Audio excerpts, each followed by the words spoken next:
Hello everyone, this is Priya Pawar again. और हमने forestry की प्रिपरेशन स्टार्ट करी थी। हम CGPSC जो छत्तीसगढ़ फॉरेस्ट सर्विसेज की जो वैकेंसी आई है उसमें एक सब्जेक्ट है पेपर 2 का फॉरेस्ट्री, जो कि नया ऐड हुआ है अभी, और जिसका सिलेबस जो है वो according to IFS Indian forest services का जो फॉरेस्ट्री का ऑप्शनल पेपर होता है, सेम सिलेबस उसमें फॉलो हुआ है और हम उसी लेवल का पढ़ रहे हैं।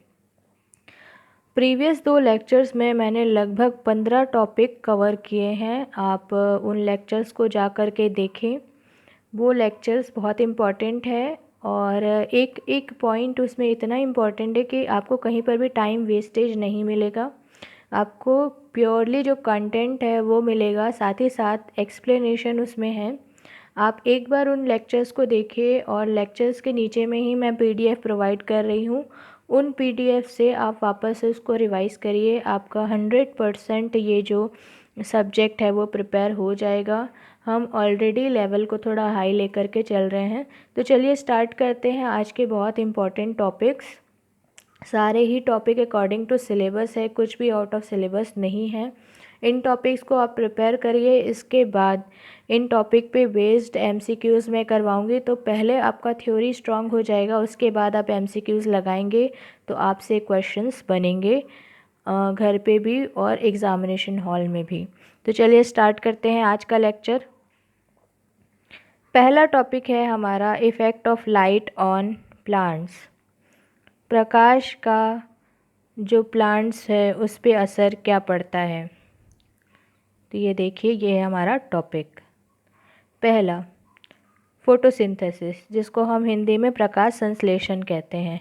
अगर फोटोसिंथेसिस करना है तो प्लांट्स को लाइट की या प्रकाश की ज़रूरत पड़ती है। ठीक है। सेकंड है ग्रोथ ऑफ ट्रीज़, या उनको बढ़ने के लिए। तो ग्रोथ करने के लिए भी प्लांट्स को लाइट की ज़रूरत पड़ती है। तीसरा पॉइंट है form of quality of timber. Timber मतलब अच्छी क्वालिटी की वुड के लिए भी आपको क्या ज़रूरत पड़ती है, लाइट की ज़रूरत पड़ती है। फिर साइज़ ऑफ लीव्स, अगर ज़्यादा रोशनी में अगर लीव्स रहेंगे, जैसे अगर आप एक्सपेरिमेंट भी किए होंगे बचपन में, हमने क्लास 10th में और उससे भी जो जूनियर क्लासेस इसमें एक्सपेरिमेंट करके देखा था कि कुछ लीव्स को आप डार्कनेस में रखते हैं, कुछ लीव्स को आप लाइट में रखते हैं। तो जो लीव्स लाइट में रहती है, प्रकाश में रहती हैं, जो पत्तियाँ, वो ज़्यादा ग्रो करती हैं। तो इसलिए साइज़ ऑफ लीफ पे भी असर पड़ता है। फिर आता है वाइल्ड लाइफ स्पेसिफिक स्ट्रेटिफिकेशन, मतलब जैसे आप जानते हैं जैसे जैसे कैनोपी बढ़ते जाती है या जैसे जैसे हाइट बढ़ते जाती है, अलग अलग टाइप की स्पीसीज़ या वाइल्ड लाइफ देखने को मिलते हैं। कुछ ऐसे प्राणी रहते हैं जो पेड़ों पर रहते हैं, तो उस हिसाब से वाइल्ड लाइफ स्पेसिफिक स्ट्रेटिफिकेशन भी हमको देखने को मिलेगा। फिर नेक्स्ट आता है क्लोरोफिल का फॉर्मेशन। ठीक है। क्लोरोफिल आपको पता है कि जिसके कारण जो पिगमेंटेशन होता है प्लांट में, ग्रीन कलर जो प्लांट्स में मिलता है, क्लोरोफिल का फॉर्मेशन भी इसी पे डिपेंड करता है। जैसे कि अगर कुछ पार्ट ऑफ लीफ को अगर आप कवर कर दें तो वो जो पार्ट है वो धीरे धीरे पीले होने लगती है, उसमें क्लोरोफिल की मात्रा कम होने लगती है। और जो पार्ट ऑफ लीफ जिस पे लाइट पड़ रही है या प्रकाश पड़ रहा है वो हमेशा ग्रीन दिखती है। तो इसीलिए इसका इफ़ेक्ट हमको देखने को मिलता है। नेक्स्ट है फंक्शनिंग ऑफ स्टोमेटा। स्टोमेटा आप जानते हैं, जो पत्तियां रहती है, पत्तियों के नीचे में छोटे छोटे पोर्स होते हैं। ठीक है। जिसमें जो पानी है उसका ट्रांसपिरेशन होता है। जैसे कि अगर अगर बात करें समर सीज़न की या गर्मियों के मौसम की, तो उस समय देखेंगे कि आप जो पत्तियां हैं अगर आप पानी नहीं दे रहे हैं तो वो सूखने लगती। क्यों सूखने लगती हैं? क्योंकि यहाँ से जो ट्रांसपिरेशन है स्टोमेटा से बहुत ज़्यादा बढ़ जाता है। तो फंक्शनिंग ऑफ स्टोमेटा भी किस पे डिपेंड करेगा? लाइट पे डिपेंड करेगा। कैसे? देखिए, स्टोमेटा का हमेशा ओपनिंग और क्लोजिंग होती रहती है। ठीक है। इसी से रेस्पिरेशन करेंगे, मतलब प्लांट्स भी रेस्पायर करते हैं, वो कार्बन डाइऑक्साइड, मतलब रेस्पिरेशन नाइट में होता है प्लांट्स में, याद रखिएगा। दिन में फोटोसिंथेसिस होती है, उस समय कार्बन डाइऑक्साइड वो लेते हैं और ऑक्सीजन एज बाई प्रोडक्ट हमको मिलता है। ठीक है। ट्रांसपिरेशन जैसे मैंने बताया, ट्रांसपिरेशन टर्म यूज़ होता है वाटर के लिए, याद रखिएगा। ट्रांसपिरेशन टर्म किस लिए यूज़ होता है? तो वाटर के लिए। साथ ही जैसे मैंने क्लोरोफिल बताया था, तो एक टर्म होता है इसमें एटियोलेशन। एटियोलेशन मतलब होता है डिस्कलरेशन ऑफ लीव्स। याद रखिएगा, अगर ये टर्म डायरेक्टली पूछ लिया आपको कि व्हाट इज इटियोलेशन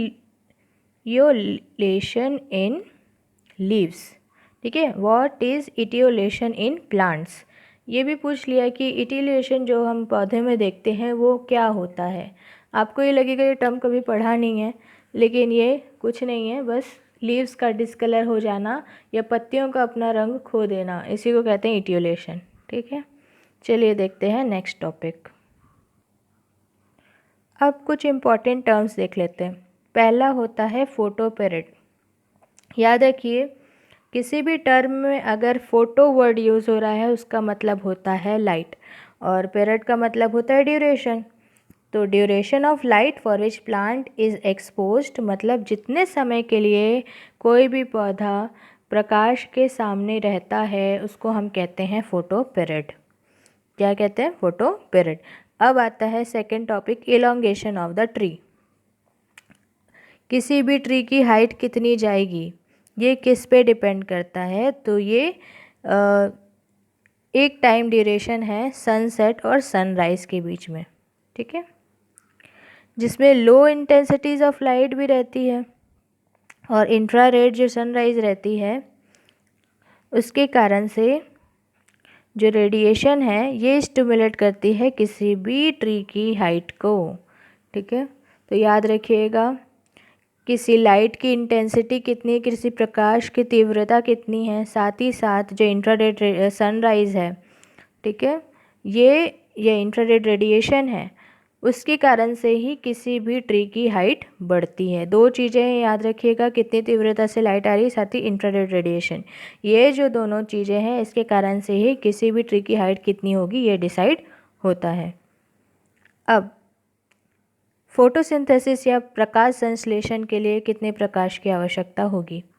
ठीक है, तो जो प्रकाश लाइट की ज़रूरत होती है वो काफ़ी लो होती है, यूजुअली ये 2% बस होती है जितने भी लाइट किसी भी पत्ती पर पड़ रही है। ठीक है, वेल इल्यूमिनेटेड मतलब, इल्यूमिनेशन मतलब होता है कोई भी सरफेस है कितना किसी भी लाइट को वापस से रिफ्लेक्ट कर रहा है। ठीक है, या जैसे ही हमारी रेटिना पे उसकी इमेज बनेगी तो कितनी जो लाइट है उस सरफेस पे पड़ रही है, इसको कहते हैं इल्यूमिनेशन या दिखना।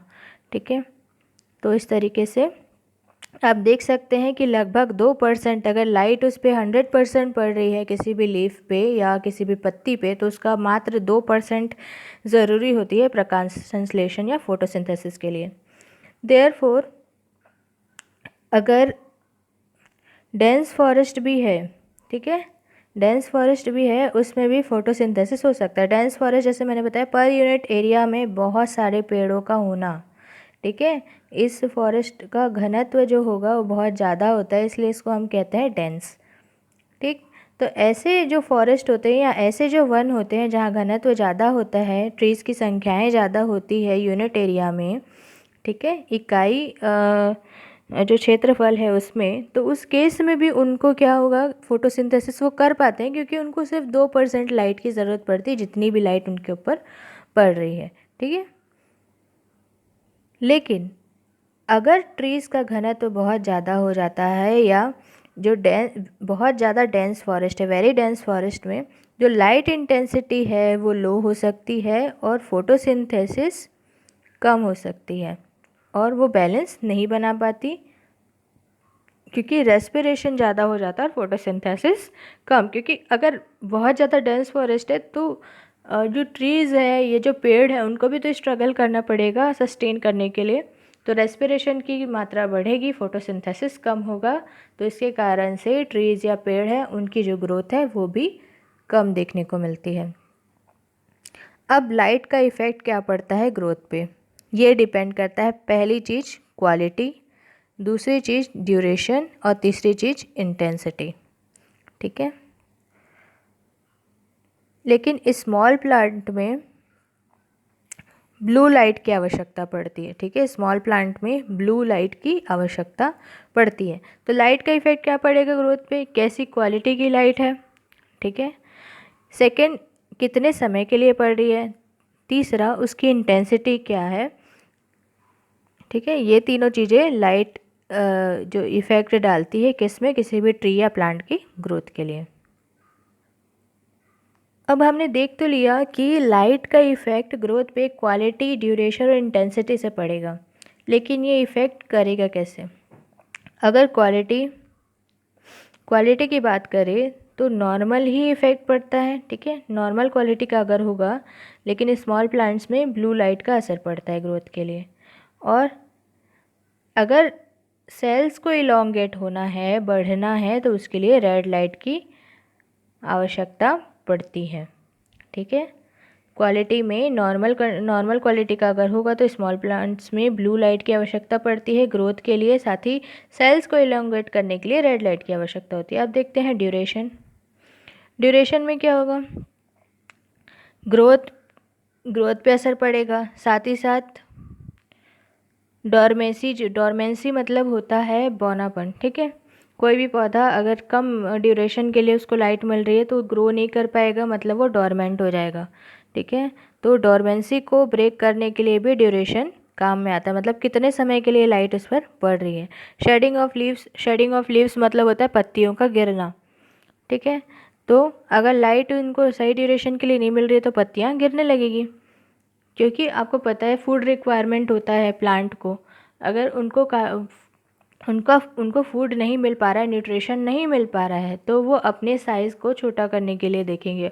और फोरमोस्ट जो कंडीशन उनके पास है, एकमात्र जो रास्ता उनके पास रहता है कि वो अपना जो पत्तियां हैं उनको फूड प्रोवाइड करना बंद कर दे। इसी कारण से शेडिंग ऑफ लीव्स होती है, ताकि प्लांट खुद की लाइफ को बचा सके। ठीक है, तो कम ड्यूरेशन के लिए मिल रहे हैं तो वो शेडिंग ऑफ लीव्स कर सकते हैं। और फ्लावरिंग, अगर पौधों को सही समय तक लाइट नहीं मिल रही है तो वो फ्लावरिंग पे भी इफ़ेक्ट करेगा। ठीक है, और ये जो ड्यूरेशन है इसी को हम कहते हैं फोटो पीरियड, मैंने अभी आपको बताया था। अब लास्ट आता है इंटेंसिटी। अगर मान लीजिए कोई भी प्लांट है, जितना भी ड्राई मैटर वो प्रोड्यूस कर रहा है, ठीक है, ये इंक्रीज़ होगा जैसे ही लाइट की इंटेंसिटी इंक्रीज़ होती है। ठीक है, और अप टू मैक्सिमम और देन मिनिमम, फिर उसके बाद क्या हो जाएगा, फिर डिक्रीज़ होना शुरू हो जाएगा। तो पहले हमने जो असर है वो देख लिया इंटेंसिटी का क्या होगा, कि जितना भी ड्राई मैटर या जो सूखे पदार्थ प्लांट को बनाना होगा मैक्सिमम वे में, तो वो कब बनाएगा, जब इंटेंसिटी अच्छी रहेगी लाइट की, है ना। उसके बाद जो पदार्थ बनाने की जो उसकी कैपेबिलिटी है वो कम होती जाएगी। फिर उसके बाद सेकंड देखते हैं, अगर इंटेंसिटी बहुत ज़्यादा है तो रूट को ग्रो करने में, मतलब जो उसकी जड़ें हैं उनको बढ़ने में मदद करेगी। ठीक है, शूट से ज़्यादा। साथ ही अगर आउटर लाइट कंडीशन की देखें, अगर वो इंक्रीज़ होती है तो ट्रांसपिरेशन ज़्यादा होगा तो स्टेम्स जो है वो शॉर्ट रह जाएगी। जैसे कि ये मेन ब्रांच, ये आपका तना हो गया, उसके बाद ये स्टेम्स निकल रही है। अगर ट्रांसपिरेशन ज़्यादा होगा, यहाँ से पानी उड़ेगा तो ये स्टेम्स जो है वो छोटी की छोटी रह जाएगी। ठीक है, और जो पत्तियाँ हैं उनकी साइज़ भी कम होगी। अगर एक्सट्रीमली लो इंटेंसिटी होती है लाइट की तो इसमें क्या होगा, रिटार्डेशन मतलब होता है नेगेटिव ग्रोथ। ठीक है, रिटार्ड द ग्रोथ मतलब ग्रोथ का कम हो जाना बहुत ज़्यादा।